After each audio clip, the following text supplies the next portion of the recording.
এত সুন্দর বালক তুমি ইলম কেন শেখনি কেমন করে শিখব ইলম বাবা যে শেখায়নি কেমন করে শিখব ইলম বাবা যে শেখায়নি বুঝার বাপ যে শেখায়নি কেমন করে শিখবো তখন লোকটা বলছে কেমন করে তোর বাপ শেখায়নি এবার ছেলে বলছে 2.5 বছর বয়স 2.5 বছর বয়স যখন মায়ের দুধ পান করলাম তখন কেমন করে শিখব ইলম বাবা যে শেখায়নি ওয়াসাল্লাম ওয়া শাররাল উমুরি মুহদাসাতুহা ওয়া কুল্লু মুহদাসাতিন বিদআহ ওয়া কুল্লু বিদআতিন যালালা ওয়া কুল্লু যালালাতিন ফিন্নার আউযু বিল্লাহি মিনাশ শাইতানির রাজীম বিসমিল্লাহির রহমানির রহিম قل إن كنتم تحبون الله فاتبعوني يحببكم الله ويغفر لكم ذنوبكم والله غفور رحيم وقال النبي صلى الله عليه وسلم طلب العلم فريضة على كل مسلم আজ মন মোর চঞ্চল রে ভাই ঝরে দুটি আখি বুঝাইলে বোঝেস না তুই কোন জঙ্গলের পাখি রে আজ মন মোর চঞ্চল রে আজ মন মোর চঞ্চল রে ভাই ঝরে দুটি আখি বুঝাইলে বোঝেস না তুই কোন জঙ্গলের পাখি রে আজ মন মোর চঞ্চল রে কাঁচা বাঁশের খাট বাঁধিবে শুকনো পাতের ডোর কাঁচা বাঁশের খাট বাঁধিবে শুকনো পাতের ডোর এমন করে বাঁধবে রে মন চলবে না তোর জোর রে আজ মন মোর চঞ্চল রে ভোরের পাতায় গরম পানিতে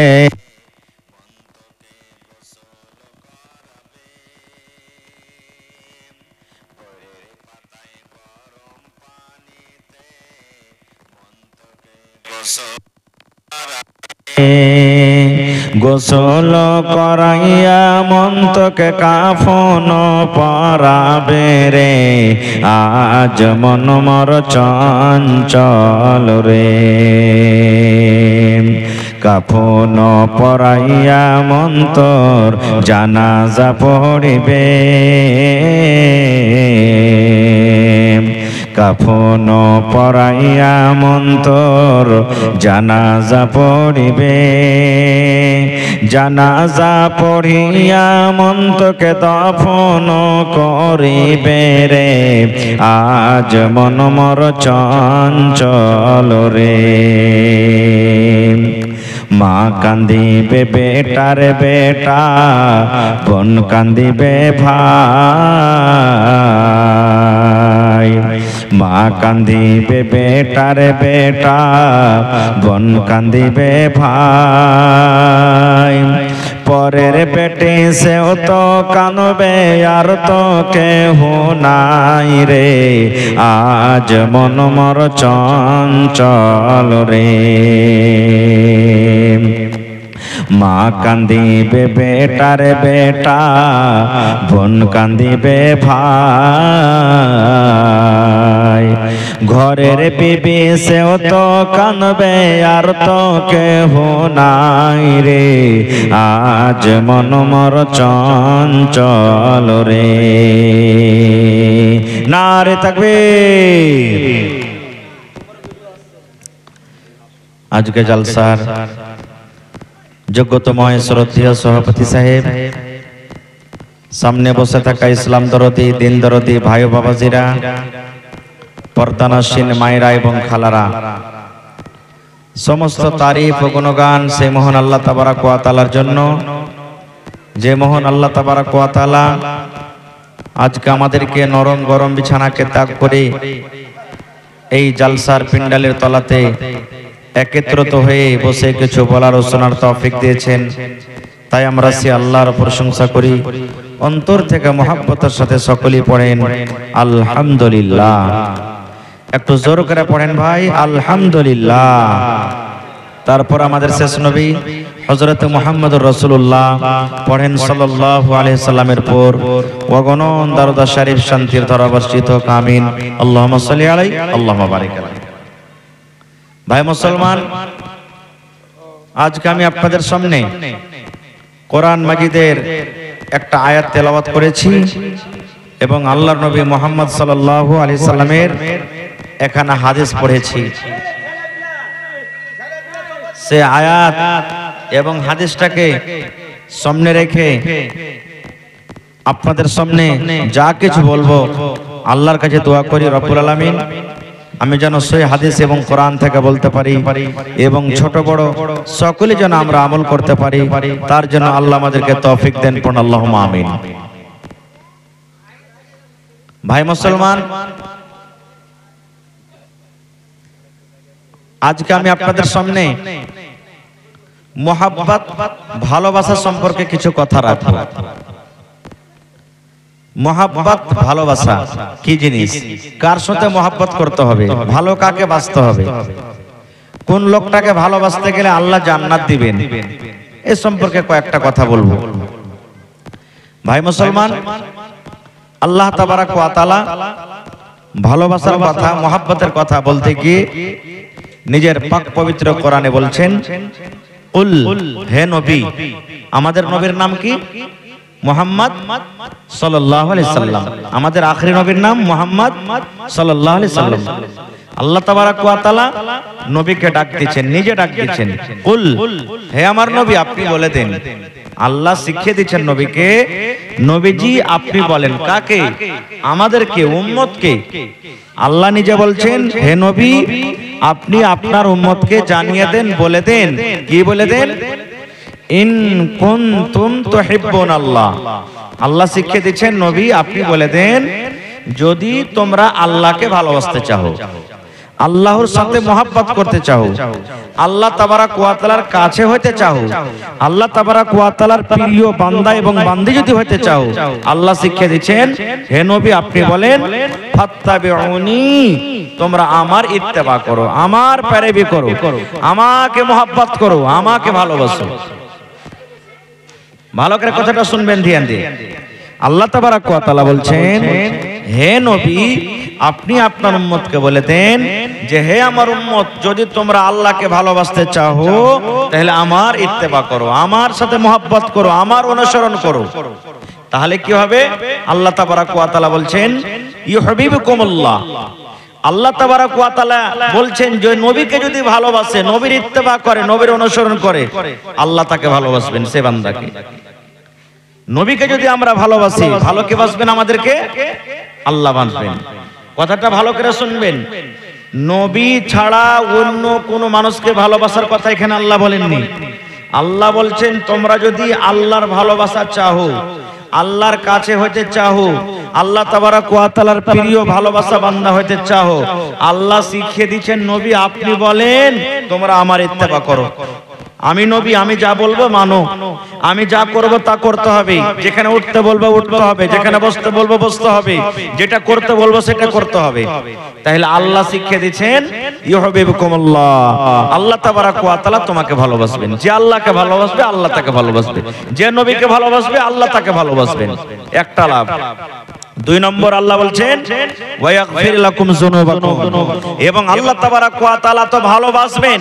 এবার আল্লাহ যাকে ভালোবাসবেন তার কি গুনাহ থাকতে পারে? আল্লাহ যাকে ভালোবাসবেন তার কি গুনাহ থাকতে পারে? জীবনে গুনাহ থাকতে পারে না। আল্লাহ যাকে ভালোবাসবেন ওর গুনাহই থাকবে না। তা আল্লাহ বলছেন ওয়ায়াগফির লাকুম যুনুবাকুম, যে আমার নবীকে ভালোবাসবে আমি আল্লাহ তাকে ভালোবাসবো, আর সাথে সাথে ওই লোকটার লাভ কি আছে? আমি আল্লাহ তার গুনাহকে মাফ করে দেব। কেন? আল্লাহু গফুরুর রহিম, গুনাহ মাফ করনেওয়ালা কে? আল্লাহ তাবারাক ওয়া তাআলা। তাহলে মানুষের কাম হলো গুনাহ করা, মানুষ গুনাহ করবে। আমাদের কাজ হলো পাপ করা, গুনাহ করা, গুনাহ হবে। আর আল্লাহর নাম হলো গফফার, আল্লাহ মাফ করনেওয়ালা, আল্লাহ মাফ করবেন। তাহলে আয়াত থেকে আমরা বুঝতে পারলাম কি, যে আল্লাহ তাবারাক ওয়া তাআলাকে যদি আমরা ভালোবাসতে চাই তো প্রথমে নবীকে ভালোবাসতে হবে। আল্লাহ তাবারাক ওয়া তাআলার কাছে যদি প্রিয় ভালোবাসা বান্দা হতে চাই, আল্লাহ তাবারাক ওয়া তাআলা প্রথমে বলছেন আমার নবীকে ভালোবাসো। আমার নবীকে ভালো যদি না বাসো আমি আল্লাহকে ভালোবাসবো না। আমার নবীর সাথে মহব্বত না করো আমি আল্লাহকে মহব্বত করব না। আমার যদি নবীর সাথে তুমি প্যার না করো আমি আল্লাহ তাবারাক ওয়া তাআলা ওই লোকটার গুনাহ মাফ করব না। এবার জানতে হবে মহব্বত মানে কি, ভালোবাসা মানে কি, ভালোবাসা কেমন? অন্তর থেকে মহব্বত করে নিলাম, হ্যাঁ নবীকে তো খুব মানছি, নবীকে খুব ভালোবাসছি, এটি না মহব্বত? জি না। নবীর সাথে মহব্বত, নবীর ভালোবাসার মানে হলো আল্লাহর নবী যা করতে বলেছেন তা করতে হবে, যেটা থেকে মানা করেছেন তাদের থেকে রুখতে হবে। নবীজি যেটা করতে বলেছেন সেটা করতে হবে, আর নবী সাহেব যেটা করতে মানা করেছেন সেটা আমাদেরকে ছেড়ে দিতে হবে। এর নাম হলো কি? মহব্বত, ভালোবাসা। আল্লাহ তাবারাক ওয়া তাআলা কোরআনে বলেন ওয়ামা আতাকুমুর রাসূলু ফাখুযুহু ওয়ামা নাহাকুম আনহু ফান্তাহু। আল্লাহ রাব্বুল আলামিন বলেন, হো দুনিয়ার মানুষ তোমরা শুনে নাও, ওয়ামা আতাকুমুর রাসূল, রাসূল আমার তোমাকে যা দিবে, রাসূল যা তোমরাকে বলবেন, রাসূল যা তোমাদেরকে শোনাবেন, রাসূল যে শরীয়ত নিয়ে এসেছেন, যে বিধান নিয়ে এসেছেন, আমি আল্লাহ যে শরীয়ত দিয়ে পাঠালছি, ফাখুযুহু সেটা নিয়ে নাও, ওয়ামা নাহাকুম আনহু ফান্তাহু, এবং রাসূল যে কাজ থেকে তোমাদেরকে বাধা দেবে, মানা করবে, ফান্তাহু তোমরা রুকে যাও। আল্লাহ কোরআনে অন্য জায়গাতে বললেন রাসূল যা দিবে সেটা নিয়ে নাও, আর রাসূল যাতে থেকে মানা করবে রুকে যাও। তাইলে শরীয়তে দু রকমের কথা পাওয়া গেল, একটা হলো হ্যাঁ, একটা হলো না, একটা করো, একটা ছাড়ো, একটা ধরো, একটা ধরিও না, সোজাসুজি কথা, দু রকম কথা আছে। এবার কেমন কথা নবীর মানতে হবে, নবীর কথা কেমন মানতে হবে একটা প্রমাণ দিচ্ছি। আল্লাহর নবী যখন হিজরত করে মক্কা থেকে মদিনা চলে গেলেন, মদিনাতে মদিনার সাহাবীরা, আনসারী সাহাবীরা কি করছেন? বেটা খাজুর গালাকে ধরে ধরে বেটি খাজুরের সাথে বাঁধছেন। কেমন করে বাঁধছিলেন ওরা আল্লাহ জানে। বেটা খাজুরের গাছ আর বেটি খাজুরের গাছকে বাঁধছেন এক জায়গাতে। নবীজি দেখলেন, ওরাকে দেখে তখন বলছেন, হাগো এগুলা তোমরা কি করছো? বেটা খাজুরকে দেখছি বেটি খাজুরের সাথে তোমরা বাঁধছো, এটা কইরা কি হবে?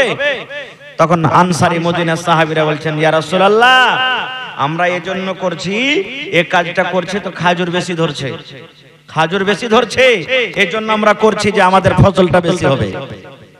আল্লাহ রাসূল বললেন, হ্যাঁ খ্যাপা ছাড়া দাও, এগুলা করতে হয় না, এগুলা করার দরকার নাই, আল্লাহ যেটা দাওয়াত দিবে এগুলা করার দরকার নেই। নবীর কথা সাহাবায়ে কেরাম কত মানছেন দেখেন, ছেড়ে দিলেন। করবো না নবীজি তো না করতে হবে না, ছেড়ে দিলেন। ফসল হইলো তা আর সব বছরের তুলনাতে খুব কম হইলো, কিন্তু এবার বছরে কম হইলো, কারণ ওই যে বেটা বেটি খাজুরকে বান্ধা ছেড়ে দিলে খুবই কম হইলো। এবার সাহাবায়ে কেরাম তখন আল্লাহ রাসূলের কাছে চলে গেলেন, যাওয়ার পর তখন বলছেন, ইয়া রাসূলুল্লাহ আমরা বেটা খাজুরের গাছকে বেটি খাজুরের সাথে বাঁধি, প্রত্যেক বছর যেমন খাজুর হয় ওই মতন খাজুর কিনতে বেকার হয়নি, ওই মতো খাজুরে বেকার ধরেনি। এবার রাসূল কি বলেন জানেন? এরে আমার উম্মতেরা, ও আমার সাহাবীর দলেরা তোমরা শুনে নাও, আমি নবী খেতের বারে আমাকে জ্ঞান নাই, খেতের বারে আমাকে জানকারি নাই, খেতে কেমন করে করতে হবে আমি জানি না। খেতের জ্ঞান তোমরা যতক্ষণ রাখো আমি নবী রাখি না। ফসল সম্পর্কে জমির চাষবাস কেমন করে করতে হবে তোমরা বেশি জানো, আমি নবী জানি না। তাইলে বাবা তোমরা শুনে নাও, যখন আমি দুনিয়াদারি কোনো কথা বলবো ওই কথাটা শুধু আমারই শুনতে হবে তা নয় রে। দুনিয়ার যখন কোনো কথা বলবো ওই কথাটা আমার থেকে যদি তোমরা বেশি জানো, তোমাদের তাজরুবা যদি বেশি থাকে, তাহলে ওই সময়টা আমার কথাটা তোমরা মানিও না, শুনিও না। আর শরীয়তের যখন কোনো কথা বলবো, শরীয়তের যখন কোনো কথা তোমাদেরকে শোনাবো, ওই কথা কিন্তু তোমাদেরকে মানতে হবে। বাবারে শোনো, তোমরা যে খাজুরের গাছে বেটা খাজুর বেটি খাজুরকে ধরে ধরে বাঁধছিলে, আমি নবী এটার ব্যাপারে আমাকে জ্ঞান ছিল না, আমি জানছিলাম না। এই জন্য আমি তোমাদেরকে বলেছিলাম এটা হলো দুনিয়াবি ফসল, এটা দুনিয়াবি চাষ। যাও যাও যাও যাও, তোমরা যেমন ফসল করছিলে তেমন করো। দুনিয়ার যখন কোনো কথা বলবো তখন তোমরা মানো, কিংবা আমাদের চাইতে তোমাদের জ্ঞান বেশি আছে তোমরা মানিও না। কিন্তু শরীয়তের কথা, দিনের কথা যখন বলবো তখন ওই কথাটা মানিও। কথাটা ক্লিয়ার হয়ে গেল? নবীর কথা কখন মানতে হবে? যে কথাটা নবীর না শুনতে গেলে গুনাহ হয়ে যাবে, কথাটা নবীর মানতে হবে। দুনিয়াদারিতে যদি কথা নবীজি বলেছেন কিছু, যেমন একটা উদাহরণ দিলাম, এই ধরনের কথা যদি আপনাকে ভালো লাগে তো মানেন, আর যদি না মানেন আপনার গুনাহ হবে না। আর একটা কথা শুনেন, আল্লাহর নবীর স্ত্রী আহা আবু সুফিয়ানের বেটি রামলা রাদিয়াল্লাহু তাআলা আনহা। আবু সুফিয়ান নবীর একদিক থেকে চাচা, একদিক থেকে শ্বশুর। বেটির বাড়ি বেড়াইতে গেছেন, আমরা যেমন বেটির বাড়ি বেড়াই, নবীজি তার জামাই, আবু সুফিয়ান হলো নবী সাহেবের শ্বশুর, আর তার বেটির নাম হলো রামলা রাদিয়াল্লাহু তাআলা আনহা। বেটির বাড়ি বেড়াইতে গেছেন। আচ্ছা বলেন তো, আমরা যদি আমাদের বেটির বাড়ি বেড়াইতে যাই, আপনারা যদি বেটির বাড়ি বেড়াইতে যান, বেটি আদর করবে না করবে না? বসতে দিবে না দিবে না? পানি দিবে না দিবে না? ইহা তাককে কত মা খালা এমন আছে, পুরুষটা যদি হাট বাজার করতে যদি একটু লেট করে তাকে গাইল দিবে, গোলাম হতমা মুখ পোড়া, এখন থেকে নাস্তা আঁকা আনতে লাগে, এখন থেকে গেল ওই যে আর কি গাইল দিবে। কিন্তু নবীর মোহাব্বত দেখেন। আবু সুফিয়ান নবীর শ্বশুর জামাইয়ের বাড়ি বেড়াইতে গেলেন, পেটের বাড়ি বেড়াইতে গেলেন, দয়ার নবী ঘরে বসে আছেন। আবু সুফিয়ান যে চাইলেন, বেটি রে আমি তোমার আব্বু এসেছি, তুমি আমাকে বাড়িতে আসার পারমিশন দাও। এবার নবীজি বললেন কে এসেছে? রামলা বলো তো। নবীজি নিজের বিবিকে বলছেন, বিবি রে কে এসেছে? এবার তার বিবি বলছেন, মানে উম্মাহাতুল মুমিনিন নবীজির স্ত্রী বলছেন, ইয়া রাসূলুল্লাহ ওইটা হলো আমার আব্বা জান আবু সুফিয়ান মক্কা থেকে আমার বাড়ি এসেছে, মক্কা থেকে মদিনায় বেড়াতে এসেছে। সুবহানাল্লাহ।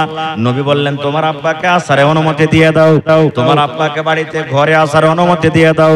ওরে সুবহানাল্লাহ, এ আমার ইসলামপুর গ্রামের মায়েরা খালারা শুনেন, নবীর মোহাব্বত ভালোবাসা দেখেন।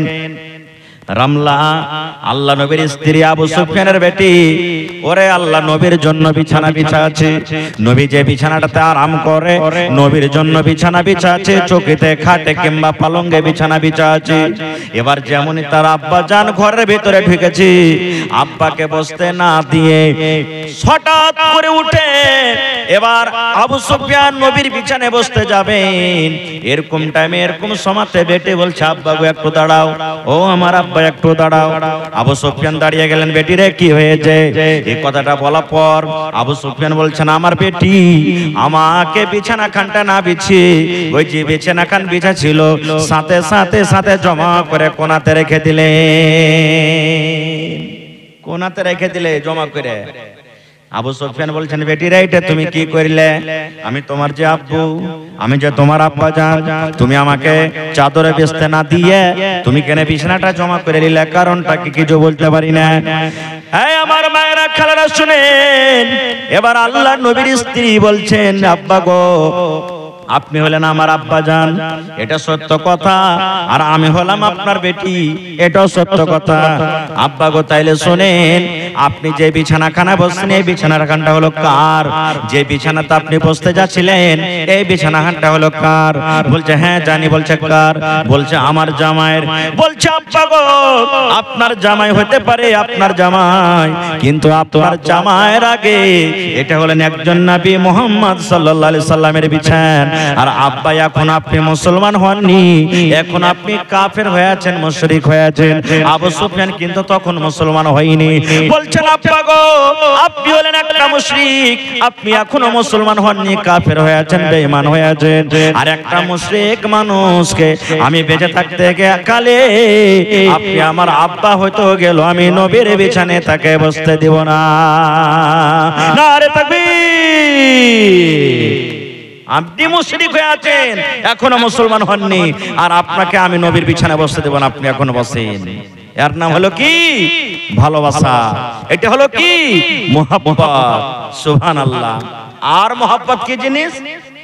মুহাব্বত কাকে বলে? আপনি আমি কোন আমল করছি, আমল করতে করতে শরীয়তের যখন কোন বিধান পেয়ে গেল সাথে সাথে ছেড়ে দিতে হবে, এটা বলতে হবে না বাপ দাদার কাল থেকে করে চলে আসছি, বাপ দাদার কাল থেকে এগুলা কাজ করছি, আর এখন মুলবি হয়েছে ফতুয়া ঝাড়ছে। জি না, আল্লাহর নবীর জামানাতে আজকে যেমন কুটুম বাড়িতে আসলে কি দি? চা দি নাকি? চা দি, নাস্তা দি কুটুম বাড়িতে আসতে গেলে। আল্লাহর নবীর জামানাতে ফেভারিট নাস্তা কি ছিল? শরাব। শরাব, যাকে আমাদের ভাষাতে দারু বলি, শরাব। ওই জামানাতে শরাব।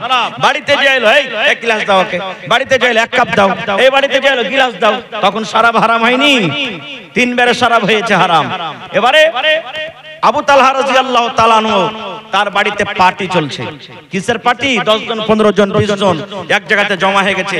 যেমন এই জালসা শুনছেন আপনারা বসে বসে, এরকমই তার বাড়িতে পার্টি চলছে। আর পার্টিতে কি চলছে? একবারে শরাব চলছে। সবাই নিচে 1 গ্লাস 2 গ্লাস 3 গ্লাস যে যেমন খায় খেতে আছে। হারাম হয়নি তো? যে গুনাহ হবে শরাব পান করতে আছে। এবারে আনাস রাদিয়াল্লাহু তাআলা একটা ছোট ছেলে, আনাস বিন মালিক একটা ছোট ছেলে, এটা নবীজির খাদেম।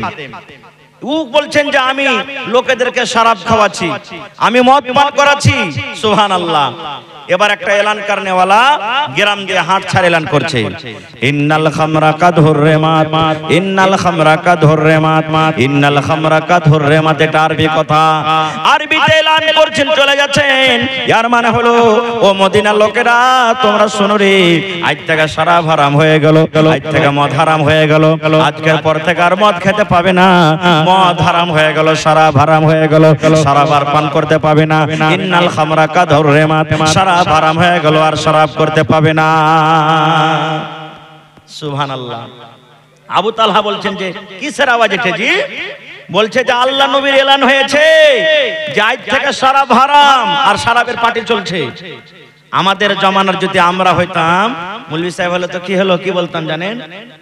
আবে লিয়েছি তো একটু দি, গিলাসটা শেষ করিয়ে দি, পেটে গেল, আচ্ছা জকে আছে তো এখানটা শেষ করে দি, আজ থেকে হারাম হয়েছে না, খেয়ালি তারপরে তখন আর খাবো না। কিন্তু ওরে সুবহানাল্লাহ, আনাস বিন মালিক রাদিয়াল্লাহু তাআলা আনহু বললেন নবীর মহব্বত দেখেন, নবীর ভালোবাসা দেখেন কেমন মহব্বত। সুবহানাল্লাহ। নবীর এলান হয়ে গেল মদ পান করতে পাবে না, শরাব পান করতে পাবে না, আজ থেকে শরাব হারাম হয়ে গেল। আনাস বিন মালিক বলেন যার হাতে গিলাস ছিল চালিয়ে ফেলে দিলে, যার বদনাতে ছিল চালিয়ে ফেলে দিলে, যার টুটিতে ছিল এক এক এক করে উল্টে ফেলে দিলে। আরে শরাব যখন হারাম হয়ে গেল আর খাবো না, নিজের নিজের বাড়িতে চলে গেলেন। বড় বড় কলসিতে, বড় বড় কোপাতে, বড় বড় হাঁড়িতে, বড় বড় ডোলে মদ পান রাখা ছিল। ওরে সুবহানাল্লাহ। লাঠি দিয়ে, পাথর দিয়ে, বাঁশ দিয়ে, কাঠ দিয়ে বেড়িয়ে বেড়িয়ে বেড়িয়ে সমস্ত বর্তনকে ভেঙে দিয়ে সমস্ত শরাবগুলোকে রাস্তাতে বইয়ে দেওয়া হলো। ওরে আল্লাহ। আনাস বিন মালিক বলেন এমন ভাবে শরাব বইতে লাগলো গ্রামে গ্রামে গ্রামে, গলিতে গলিতে। আনাস বিন মালিক বলেন ওই দিনে ওই সময়তে মনে হয় শরাব এমন ভাবে গলিতে গলিতে বইতে লাগলো, মনে হয় নদী কেটে গায়ের ভিতরে বান চলে এলো। এর নাম হলো কি? মহব্বত, ভালোবাসা। নবী মানা করে দিলেন করতে হবে না, খেতে হবে না, আর খাবো না খুব। এই মতো এই যে সামনে কি আসছে ভাই? মুহররমের মাস আসছে না, আসছে না? সামনে মুহররমের মাস আসছে না, আছে না? ভাই একটু গল্প আপনারা কম করেন। মুহররমের মাস ভালো করে শুনেন। এটা কোন মাস চলছে ভাই ইংরেজিতে? ইংরেজিতে কোন মাস? জুলাই মাস। এটা ইংরেজি সাল। ইংরেজি সালে নতুন সাল কোন মাস থেকে হয়? জোরে বলেন, একটু কথা বলেন। জানুয়ারি থেকে। আর শেষ মাস ডিসেম্বর। এবার আপনাকে বলি, সামনে থেকে বলবেন, আরবিতে কোন মাসটা প্রথমে হয় বছরে? জি মাশাআল্লাহ, দেখেন ম্যাকম্যান বলে দিয়েছি, মুহররমুল হারাম। মুহররমুল হারাম, এই মাসে লড়াই করতে মানা, এই মাসে লড়াই করতে মানা, যুদ্ধ করতে মানা। আল্লাহ নবীর জামানাতে ওই বেঈমান মুশরিক ইহুদিরা এই মাসের ইহতিয়াত করত, কদর করত, লড়াই ঝগড়া এই মাসে করত না। গোটা 3 বছরে 3 মাস লড়াই ঝগড়া করত না, তার মধ্যে হলো একটা কি? মুহররমের মাস। এই মাসটার কথা ফজিলত জানেন? আল্লাহ নবী বলেছেন গোটা বছরে 3টে মাস এমন আছে। এই আমার মায়েরা, খালারা, ভালো করে শুনেন, গোটা বছরে 3খানা মাসের মধ্যে 10টা করে দিন আছে। 3 10টার কাছে 3টা 10টা দিন এমন আছে আল্লাহ রাব্বুল আলামিন সেই 10 দিনে খুব ভালোবাসেন, সেই 10 দিনে ফজিলত রেখেছেন, সেই ইবাদতটা আল্লাহ রাব্বুল আলামিন বেশি বেশি করে করতে বলেছেন। কি কি 10 দিন? রমজান মাসটা আমরা সবাই জানি নাকি? অন্য মাসে নামাজ না পড়তে গেলেও রমজান মাসে পড়ি, অন্য মাসে তেলাওয়াত না করতে গেলেও রমজান মাসে তেলাওয়াত করি, অন্য মাসে তাহাজ্জুদ না পড়তে গেলেও রোজার মাসে তারাবি পড়ি। কেন? এই মাসে বেশি নেকি। আর খাস করে এক মাসের ভিতরে লাস্টের যেটা 10টা দিন আছে ওই মাসে বেশি করি, রোজার মাসে করি না। লাস্টের 10টা দিন আমরা বেশি ইবাদত বন্দেগী করি কেন? শাবে কদর আছে বলে। আর শাবে কদর যে পাইবে, আল্লাহ কোরআনে বলছেন খায়রুম মিন আলফি শাহর, শাবে কদর যারা পেলি বেরে মুসলমান 83 বছর 4 মাস ইবাদত করে জানে কি হবে। যারা শাবে কদরে জাগবে, শাবে কদর যদি পেলায় 83 বছর 4 মাসে আমল করে জানে কি হয়। আল্লাহ একটা শাবে কদরের রাতে অতখানি নেকি দান করবে। এইজন্য শাবে কদর 10টা দিনের বেশি ফজিলত। আর একটা কখন? এটা কোন মাস বললেন? আরবিতে জিলহিজ্জা মাস। এই যে 10 তারিখে চাঁদের কি করনো? কুরবানি করনো। কুরবানি করার একদিন আগে রোজা করেছেন আপনারা? কেউ রোজা করেছেন? আরফার রোজা, 2টা রোজা আছে না, একটা রোজা আছে। আরফার একটা রোজা। চাঁদের 10 তারিখে কুরবানি আর চাঁদের 9 তারিখে আরফার রোজা। কেন এই 10টা দিনের বেশি ফজিলত হলো? খালি কুরবানি করার লেগা লয়, কুরবানি করার জন্য নয়, যে কুরবানি করতে গেলে আল্লাহর কাছে বেশি মান সম্মান।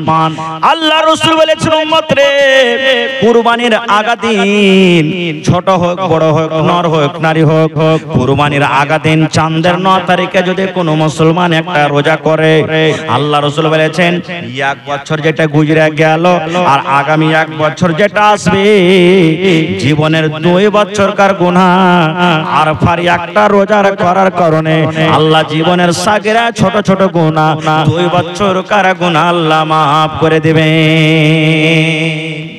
সুবহানাল্লাহ। একটা রোজা করবেন আরফার বকরিদের আগা দিন, 2 বছরকার গুনাহ maaf হবে। আরো মেলায় ফজিলত আছে, এইজন্য ওই 10 দিনের বেশি ফজিলত। এবার বলবেন হাজী মাওলানা, মুহররমের মাসের ফজিলত কেন হলো 10 দিন? চাঁদের 1 তারিখ থেকে 10 তারিখ লাঠি খেলার জন্য নাকি? লাঠি খেলার জন্য, ঢোল বাজার জন্য, কিছু যে কহেন না আপনারা ভাইরে? কেন এই 10 দিনের ফজিলত হলো? আমরা সবাই জানি এই চাঁদের 10 তারিখে হযরত হোসেন রাদিয়াল্লাহু তাআলা আনহু আল্লাহর নবীর নাতি, কত সহে গেলাতে প্যারা লাতি, কারবালার মাঠে শহীদ হয়ে গেছেন। ওরে আল্লাহ, এটা হাদিসের কথা।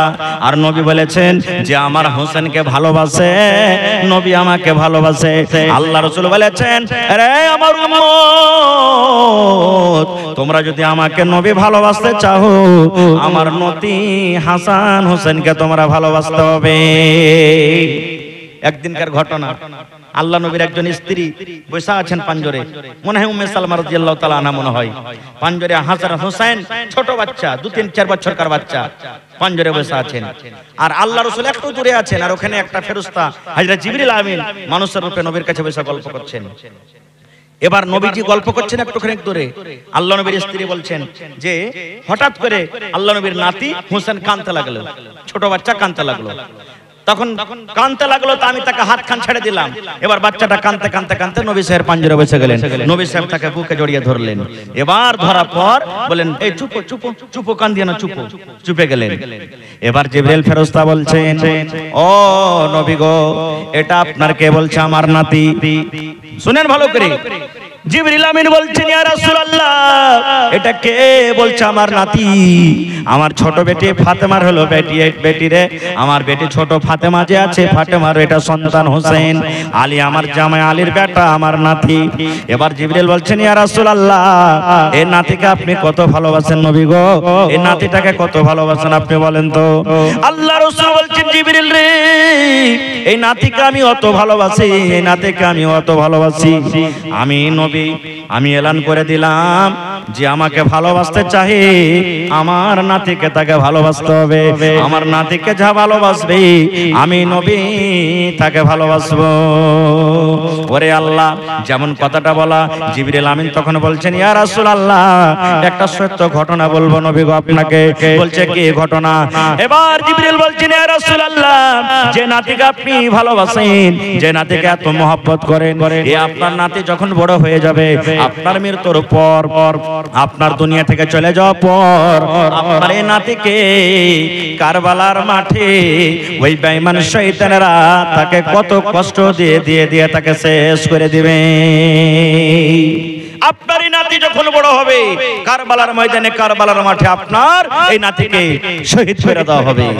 যখন কথাটা বলা, এবার নবী বললেন, জিবরিল রে, আমি নবী অতদিন বাঁচবো না, আমার যখন নাতিকে শহীদ করা হবে, আমার নাতিকে যখন মার্ডার করা হবে, ওই টাইমে আমি নবী বাঁচবো না, থাকবো না।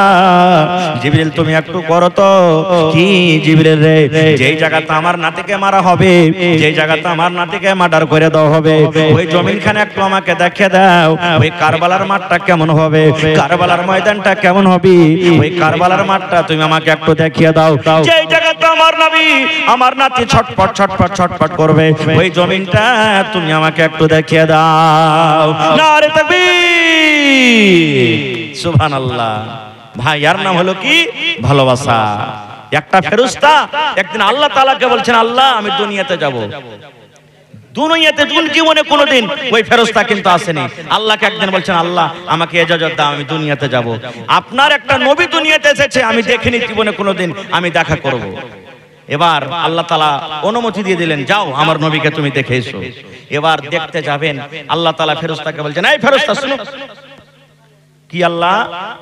আল্লাহ তাআলা বলছেন, ফেরেশতা রে, আমার নবীর সাথে যখন তুমি দেখা করবে, আমার নবীকে তুমি দেখা করতে যাও, আমার নবীর সাথে যখন তোমার দেখা হবে, আমার নবীকে দুটা তুমি খুশখবরি দিয়ে দিও, আমার নবীকে তুমি দুটা পেগাম দিয়ে দিও। একটা খুশখবরি হলো, আমার নবীর যেটা ছোট বেটি ফাতেমা, আমার নবীর যেটা ছোট বেটি ফাতেমা, ওই ফাতেমা যখন কিয়ামত হবে, জান্নাত জাহান্নাম যখন মানুষের হয়ে যাবে, যত মহিলারা জান্নাতের ভিতরে যাবে, যত নারীরা জান্নাতে যাবে, সমস্ত জান্নাতের মহিলাদের সরদারনি হবে নবীর বেটি ফাতেমা। ফাতেমা হবে সমস্ত মহিলাদের সরদার নেই। আর একটা মেসেজ দিয়ে দিও, আমার নবীর নাতি হাসান হোসেন যা আছে, আমার নবীকে আরো একটা কথা বলে দিও, আমার নবীর নাতি হাসান হোসেন যা আছে, যত যুবক যত নওজওয়ান জান্নাতের ভিতরে যাবে, যত যুবক নওজওয়ানেরা জান্নাতের ভিতরে যাবে, সুবহানাল্লাহ, সমস্ত জান্নাতীদের নওজওয়ানের নেতা হবে আমার নবীর নাতি হাসান হোসেন। তাহলে মোহব্বত ভালোবাসা বুঝা গেল, ভালোবাসতে হবে। কিন্তু ভাইরে, শরীয়তে লাঠি খেলা নেই, শরীয়তে লাঠি খেলা নেই, ঢোল বাজা নেই। এই মাসে আপনাকে কোরআন বেশি তেলাওয়াত করতে হবে, দান ধ্যান বেশি করতে হবে, তাহাজ্জুদ বেশি পড়েন, আপনি আল্লাহর কাছে তওবা ইস্তিগফার করেন, যত পারবেন আপনি নেকির কাজ করেন। কিন্তু আছে মাসে কি রোজা, এ মাসে আছে কি রোজা। কেমন রোজা? আল্লাহর নবী যখন মক্কা থেকে হিজরত করে মদিনায় চলে গেলেন, ওরে আল্লাহ, মদিনার লোকেরাকে ইহুদিরাকে দেখছেন যে ওরা ওই দিন রোজা করে আছে, মুহররমের চাঁদের 10 তারিখে ইহুদিরা রোজা করে আছে। নবী চলে গেলেন, তাই 1 মাস রোজা কিন্তু ফরজ হয়নি। ভালো করে শুনবেন হাদিসটা। নবী ওখানে দেখলেন, দেখা পর তখন ইহুদিরাকে বলছেন, হ্যাঁ গো, এই রোজাটা তোমরা কেমন রোজা করেছো? এই রোজাটা কেমন রোজা? ইহুদিরা বলতে লাগলো, আল্লাহ নবী গো, এই রোজাটা কেমন তাইলে শুনেন। আমাদের নবী মুসা আলাইহিস সালাম যখন নিজের কওমকে নিয়ে পালাতে লাগলেন গ্রাম ছেড়ে, ফেরাউনটাকে মারবা বলে তাড়াতে লাগলেন। ফেরাউন পিছনে পিছনে, আমার নবী আগে আগে, মুসা নবী আগে আগে নিজের কওমকে নিয়ে দৌড়াতে দৌড়াতে দৌড়াতে দৌড়াতে যখন নীল দরিয়ার পাঞ্জরে যখন পৌঁছে গেলেন, আর কিন্তু সামনে পানি, আমার নবী আর পানি কেমন করে পার করবে, আর কোনো রাস্তা পাই না। পিছনে ফেরাউনের লশকর দৌড়াতে দৌড়াতে চলে আসছে, নবী মুসাকে মারবে, তার কওমকে মারবে। এবার মুসা নবী আল্লাহর দরবারে দোয়া করলেন, আল্লাহ তুমি রাস্তা করে দাও, আল্লাহ ফেরাউনের জালিম বাদশার হাত থেকে তুমি বাঁচিয়ে নাও, কারণ সামনে আমাদের নদী আছে আর পিছনে ফেরাউনের লশকর আছে, আল্লাহ কেমন করে বাঁচবো? আল্লাহ তাআলা মুসাকে বলছেন, আমার নবী মুসা, তুমি ভয় করিও না, ডর করিও না, তোমার হাতে যে একটা লাঠি আছে, এই লাঠিটা বিসমিল্লাহ বলে তুমি পানিতে মেরে দাও। যেমনই বিসমিল্লাহ বলে পানিতে মেরে দেওয়া, ওরে আল্লাহ, সঙ্গে সঙ্গে সঙ্গে পানি দুদিকে হয়ে গেল আর সমুদ্রের মধ্যখান দিয়ে রাস্তা হয়ে গেল। এবার মুসা নবী তার লস্করকে নিয়ে পার হয়ে গেল। ফেরাউনের যখন কম, ফেরাউন যখন নদীর পাঞ্জরে এসেছে, দেখছে আহারে পানিতে রাস্তা হয়ে আছে, এদিকে দুদিকে পানি হয়ে গেল, এখন তো পানি হয়ে আছে, আমরা পাস হয়ে যাব, চলো। আল্লাহুস সামাদ এবার যখন মজলুদ দিতে গেছে, আল্লাহ রাব্বুল আলামিন পানিকে বলছে, পানি রে, এই বেঈমান শয়তান ফেরাউন যে আছে, এই ফেরাউন যেন পানি পার করতে না পারে, এ পানি আমি তোমাকে আদেশ করছি, তার লস্কর এবং ফেরাউনকে তুমি ডুবিয়ে হালাক বরবাদ করে দাও। এবার ইহুদা বলছে, মদিনার আল্লাহ নবী গো, ওই দিনে যে মুসা নবী আল্লাহ তাকে বাঁচিয়ে নিলেন ফেরাউনের হাত থেকে, মুসা নবী বেঁচেছিলেন। মুসা নবী শুকরানাতে আল্লাহর শুকরিয়া আদায় করতে গিয়ে রোজা করেছিলেন। এই সেদিন ছিল মুহররমের চাঁদের 10 তারিখ, তাই আজকে আমরা তাকে মানি, তার কথা মতো চলি, ওই জন্য আজকে আমরাও শুকরিয়াতে রোজাটা রাখি। এবার নবী বললেন, ও মুসলমান তোমরা শোনো রে, ইহুদিরা যখন রোজাটা রেখেছে, তাহলে নবীর এত হলো ভাই, আল্লাহ যদি বাঁচিয়ে রাখে, আগামী বছর আমরাও মুহররমের চাঁদের 10 তারিখে রোজা করব। নবী বললেন, আল্লাহ যদি বাঁচিয়ে রাখে, আগামী বছর 10 তারিখে আমরা রোজা করব। রোজা করলেন। এবার মুসলমানরা বলছেন, আল্লাহ রাসূল, আপনি যে বলেছেন যে ইহুদিরা যা করবে ওরা উল্টা করতে হবে, ওরা যে 10 তারিখে রোজা করছে আমরাও করছি, তো ওরা যে হাসছে দেখলে মুসলমানেরা আমাদের দেখা দেখে রোজা করছে। আল্লাহ রাসূল বললেন, সাহাবীরে, আল্লাহ যদি আমাকে বাঁচিয়ে রাখে, আগামী বছর যদি আমি বেঁচে থাকি, ইহুদিরা চাঁদের 10 তারিখে রোজা করে, আল্লাহ যদি আমাকে বাঁচিয়ে রাখে, ওদের উল্টা করব। উল্টা কেমন করে করব? চাঁদের 9 তারিখে একটা রোজা করব, আর চাঁদের 10 তারিখে একটা রোজা করব। ওরে আল্লাহ, তখন থেকে নিয়ে মুহররম মাসের 2টা রোজা, বেটা ছেলেরা রোজাটা করবে, বেটি ছেলেরা রোজা করবে, ছোট বাচ্চা রোজা করবে, বড় মানুষ রোজা করবে, বুড়ারাও রোজা করবে, জওয়ানও রোজা করবে। আল্লাহ রাসূল বলেছেন, যদি চাঁদের 9 তারিখে একটা রোজা, মুহররমের চাঁদের 10 তারিখে একটা রোজা, 2টা রোজা যদি কেউ করতে পারে, তার জীবনের 1 বছরকার যেটা গুজরে গেল, আল্লাহ রাব্বুল আলামিন 1 বছরকার গুনাহ তার মাফ করে দিবেন। সুবহানাল্লাহ, 1 বছরকার গুনাহ মাফ করে দিবেন আল্লাহ তাআলা, ছোট ছোট গুনাহ যদি মুহররমের চাঁদের 2টা রোজা করতে পারে। তাহলে বুঝা গেল এই মুহররমের চাঁদের ফজিলত, রোজার ফজিলত মুসা নবীর জামানা থেকে চলে আসছে। তখন তো হাসান হোসেনও পয়দা লেয়নি, হাসান হোসেনের আব্বা হযরত আলীও পয়দা লেয়নি, তখন তো লাঠি খেলাও ছিল না, ঢোল বাজাও ছিল না। এটা কোন জায়গা থেকে চলে এলো রে ভাই? এলাকা বাইরে নবীর সাথে মহব্বত ভালোবাসা করতে গেলে রোজা করতে হবে, শরীয়ত বিরোধী কাজ করতে হবে না। খুব আর একটু আগে চলেন ভাই, এটা হলো মাদ্রাসা, ইলমের দরকার আছে, কারণ যে জায়গাতে মাদ্রাসা আছে ওখানে ঈমান জিন্দা আছে, যে জায়গাতে মাদ্রাসা হয়েছে ওখানে মুসলমানের ঈমান তাজা হয়েছে। আপনারা দেখবেন, এখন আমার মোবাইলে আছে, বিশ্বাস না করলে আপনাকে দেখাতে পারবো, উর্দু পেপারে একটা কাটিং করে লেখা আছে, সাউথ আফ্রিকা, এই কয়েকদিন আগে ম্যাচ হলো কার সাথে? ইন্ডিয়া। খুব ম্যাচ দেখছেন আপনারা? কার সাথে ম্যাচ হলো জি? 20 সাউথ আফ্রিকার সাথে হলো না?